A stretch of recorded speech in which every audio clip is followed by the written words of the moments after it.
bloco, agora a gente vai passar para a Nádia para fazer a pergunta para a Aline.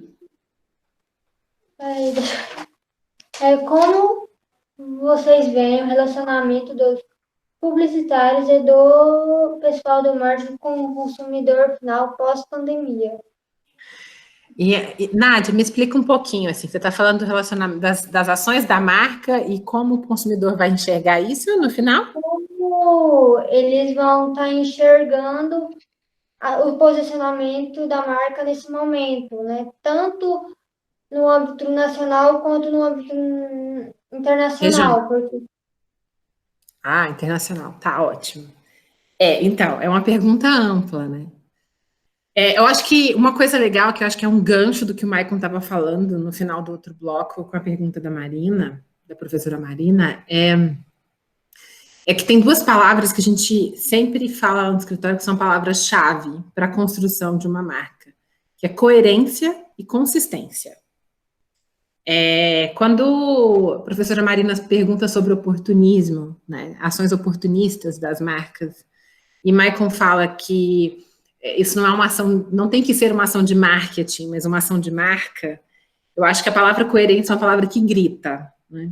Se a gente acompanhar o posicionamento, por exemplo, do Magazine Luiza durante a pandemia, a gente viu a postura da Luiza Trajano e da empresa, que criou um marketplace, por exemplo, rapidamente gigantesco, para trazer a oportunidade de pequenas empresas no Brasil inteiro conseguirem viabilizar a venda dos seus produtos, né? E não sei quantos milhões de pessoas foram beneficiadas por isso, e o que isso trouxe de ganho de marca para a empresa.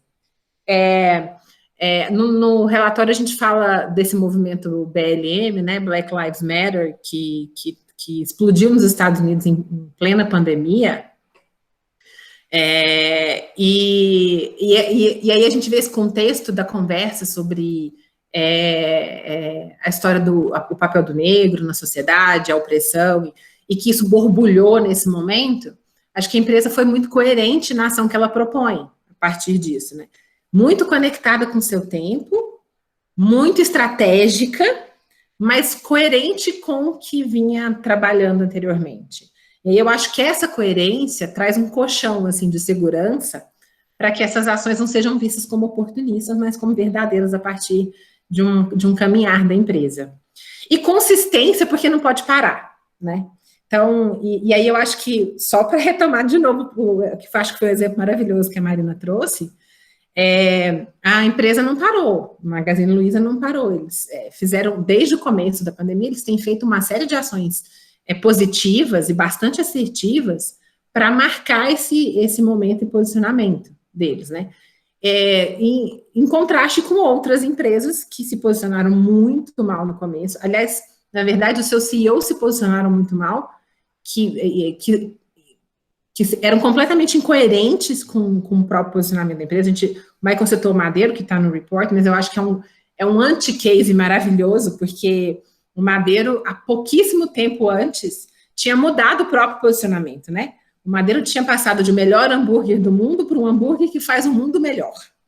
E começou a criar um storytelling na comunicação de ajuda à comunidade, de que as comunidades e famílias formavam o Madeiro, que o Madeiro era uma grande comunidade, uma grande família.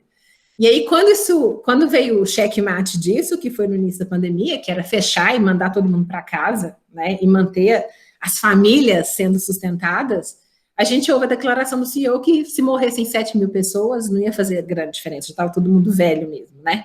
Então, que diferença que isso faria?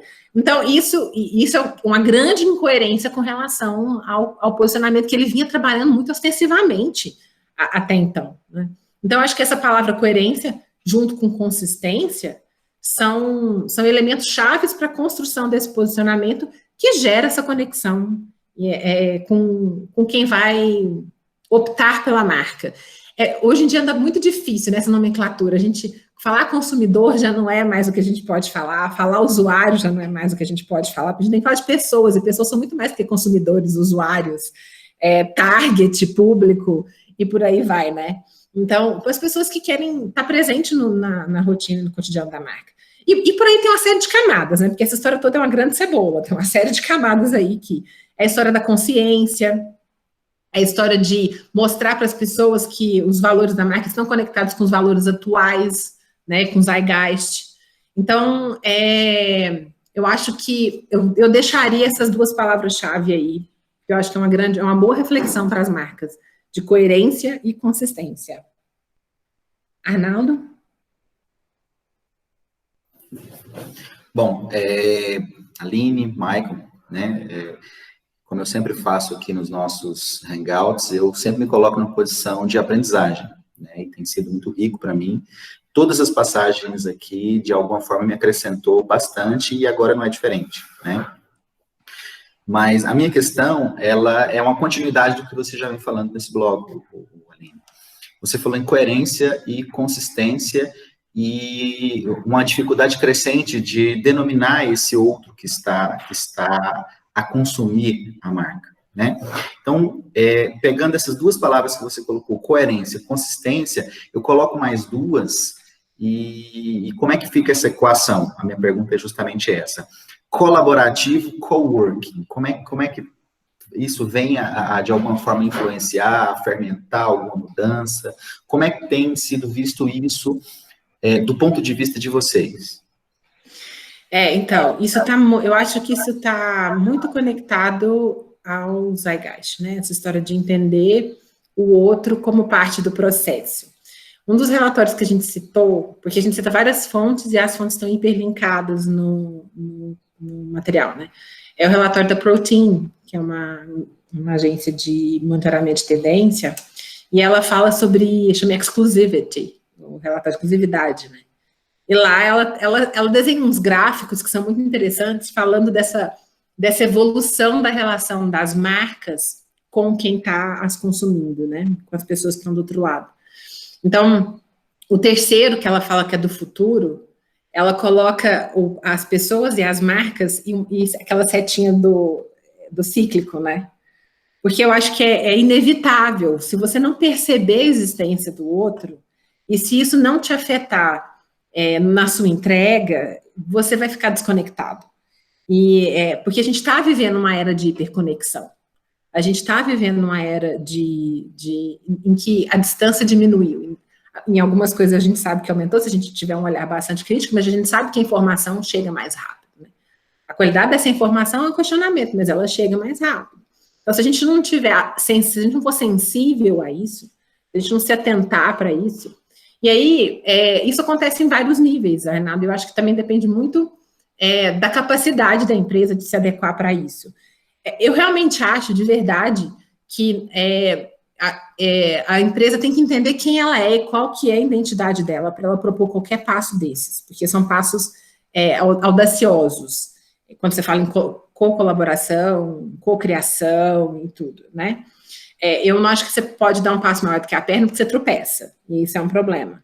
Mas eu acho que dentro dessas várias nuances possíveis disso, eu acho que o grande lance é começar se conectando, se sensibilizando, entendendo o papel do outro junto com você.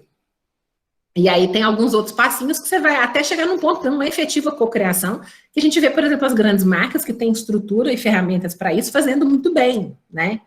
Se predispondo e fazendo muito bem. Mas eu acho que o primeiro passo é estar sensível ao papel do outro no seu posicionamento e na sua construção, né? Acima de tudo.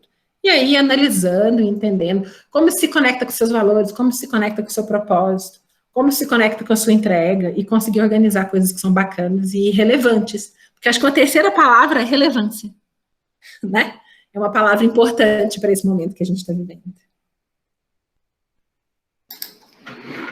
Isso também é muito importante, né, e significativo, e vai ter que ser revisto ao longo dos anos, dos tempos, né? Então, a gente agradece de novo, daqui a pouco ainda tem mais, hein? Se liga no canal, se inscreva, dê seu like, certinho, aí embaixo.